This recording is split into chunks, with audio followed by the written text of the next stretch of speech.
안녕하세요. 나한시 원장입니다. 오늘은 제가 여러분들에게 콜린성 두드러기 증상과 반신욕에 대해서 설명드리겠습니다.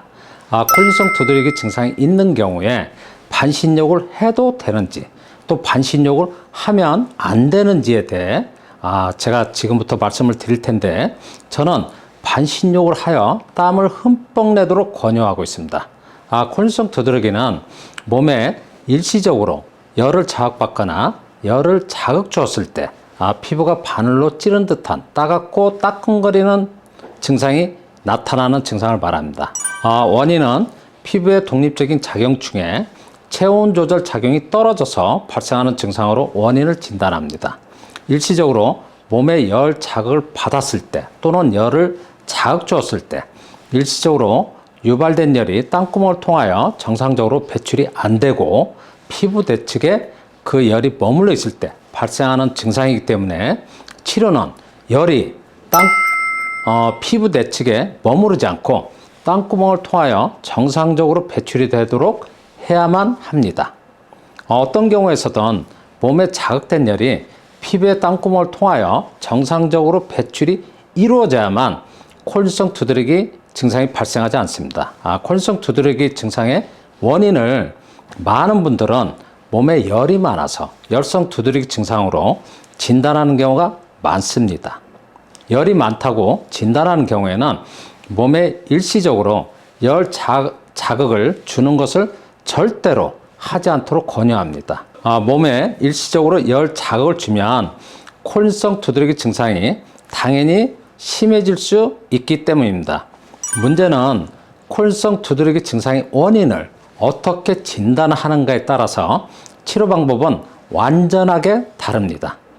콜린성 두드러기 증상을 열성 두드러기, 열이 많아서 발생하는 증상으로 원인을 진단하는 경우에는 열을 내리는 방법으로 치료할 테고, 주의사항으로 운동을 하거나 그러면 뜨거운 물에 목욕을 하거나 또 뜨거운 물에 샤워를 하거나 일시적으로 열을 자극 주는 것을 하지 말고 오히려 몸을 차갑게 관리하도록 설명합니다.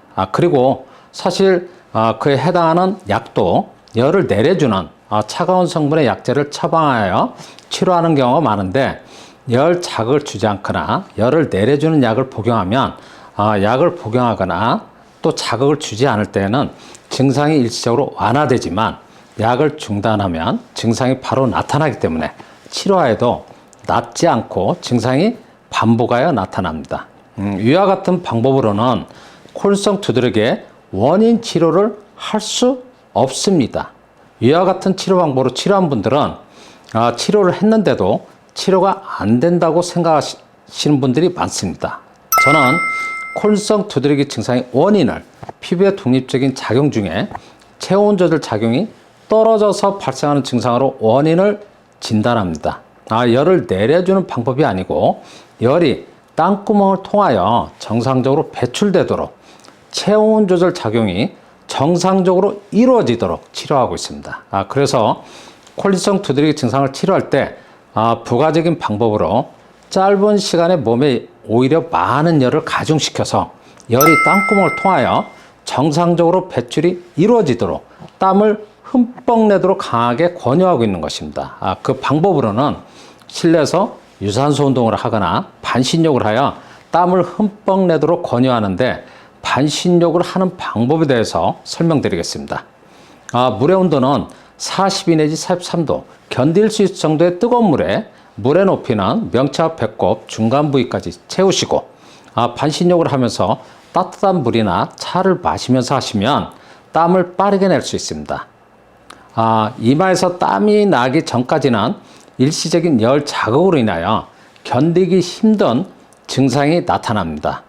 피부가 바늘로 찌른 듯한 따갑고 따끔거리는 증상이 당연히 나타나는데, 이런 과정은 좀 힘들겠지만 인내를 갖고 극복하셔야 합니다. 따가운 부위는 수건에 뜨거운 물을 적셔서 증상 부위에 약간 이렇게 두르고 온찜질을 하면서 하셔도 됩니다. 이마에서 땀이 나오는 시간은 사람마다 다른데, 이마에서 땀이 나기 시작하면 땀이 나기 전까지 심하게 나타났던 따갑고 따끔거리는 아주 불편한 증상은 순간적으로 없어지는 것을 확인할 수 있으니까 꼭 인내와 자신감을 갖고 땀이 흠뻑 나도록 하시길 바랍니다. 이마에서 땀이 나기 시작하면 그때부터 15 내지 20분 정도 땀을 흠뻑 내는 방법으로 하셔야 됩니다.